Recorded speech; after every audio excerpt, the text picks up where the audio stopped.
Swastiastu, semoga kita selalu dalam lindungan Ida Sang Yang Widewasa. Kembali lagi di channel Pertiwi Production. Kali ini kita akan membahas tentang pentingnya kajang kawitan dalam proses ngaben. Kalau video ini bermanfaat, jangan lupa untuk like, subscribe, dan juga getarkan lonceng notifikasinya.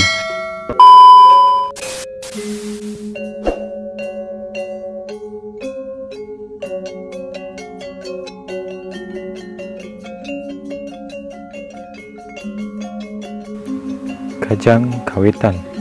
Kajang berasal dari bahasa Kawi yang artinya penutup atau kerudung. Kajang adalah salah satu piranti upacara Fitriadnyu, yaitu pengabenan. Kajang ini terbuat dari selembar kain putih dengan panjang kurang lebih 1,5 meter atau 3 hasta. Dalam lembaran kain tersebut ditulisi dengan gambar-gambar dan aksara-aksara modre yang memiliki nilai-nilai magis sebagai simbol kelepasan. Dalam membuat kajang ini, tidak sembarang orang boleh membuatnya. Biasanya, orang yang berhak membuat adalah sang sulinggih atau dwi jati. Orang yang ditunjuk atau mendapat anugerah dari sulinggih untuk nyurat kajang atau pemangku kawitan. Cerita awal tentang kajang ini terdapat dalam Kekawin Bharatayuddha. Diceritakan dalam kekawin tersebut, Dewi Hidimbi meminta sebuah kerudung kepada Dewi Drupadi untuk menutup diri dalam perjalanan yang panas untuk menemui nenek moyang agar tidak mendapat rintangan dalam perjalanannya menuju surga. Dalam kisah ini tersilat nilai yang sangat mendalam tentang fungsi dan makna penggunaan kajang dalam upacara ngaben. Kajang ini sesungguhnya ada dua macam, yaitu 1. Kajang siwa. Kajang siwa adalah kajang yang diperoleh dalam sang sulinggih, pedanda, empu, dukuh, begawan, dan lain-lain yang memuput upacara bersangkutan. Kedua, kajang kawitan. Kajang kawitan adalah kajang yang diperoleh dengan cara lunas kepada bendara kawitan di pura kawitan warga masing-masing. Kajang kawitan ini akan berbeda antar setiap soroh.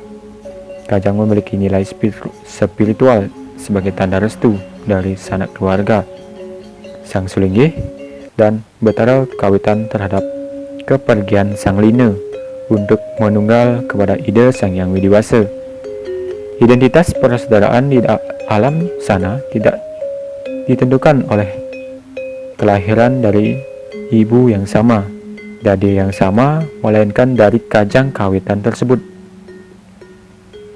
Identitas kajang kawitan yang mempersatukan kita nanti dengan saudara-saudara kita. Selain itu, kajang kawitan juga menuntun supaya orang kembali ke hakikatnya. Sekecil apapun upacara pengabenan, kajang menjadi sebuah keharusan karena merupakan sebuah identitas. Berdasarkan sastra, kita mempunyai 4 kawitan, yaitu 1. Bur, Sang Yang Widewasa, yang merupakan kawitan kita yang pertama.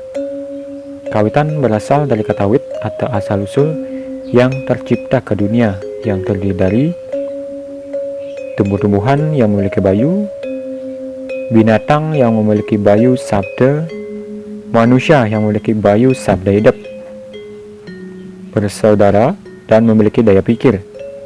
Jadi, pohon-pohonan dan binatang merupakan saudara kita lahir ke bumi.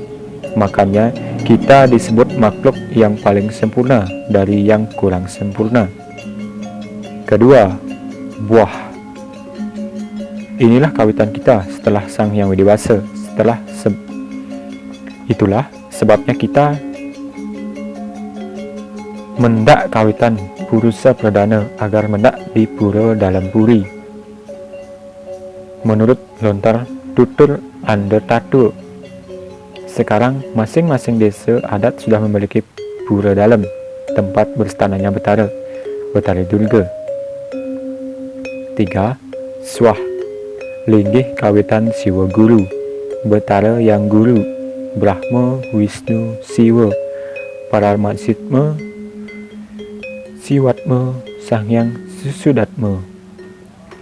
Pedagingan ketiga, barak selam atau putih. 4. Kawitan secara nyata, orang tua kita, ibu dan bapak sebagai guru rupaka.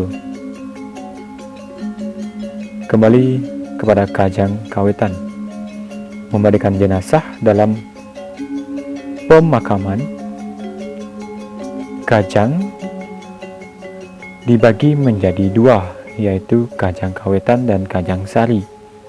Kajang kawitan sebagai kajang rurup atau pengangge sawo, adapun kajang kawitan yang sudah dibisamakan terdiri dari 12 lembar, di mana di dalam pemaknaannya mengandung sebuah proses pemindahan Sanghyang Atma dari Panca Mahabhuta ke Panca Tanmantra. Sedangkan kajang sari dari Dadia sebagai kajang pengaskara dalam proses pengaskaraan yang disebut juga sebagai kajang kesamen.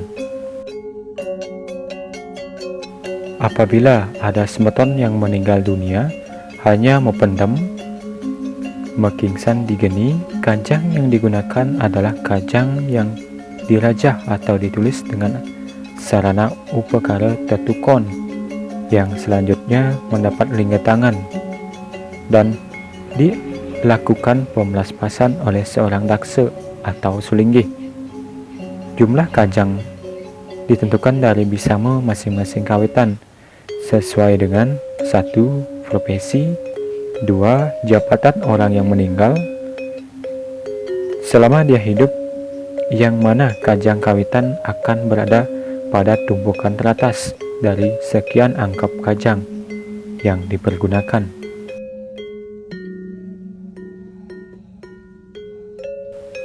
Jadi dapat disimpulkan di sini adalah kajang kawitan menuntun supaya orang kembali ke hakikatnya. Sekecil apapun upacara pengabenan, kajang menjadi sebuah keharusan karena merupakan sebuah identitas.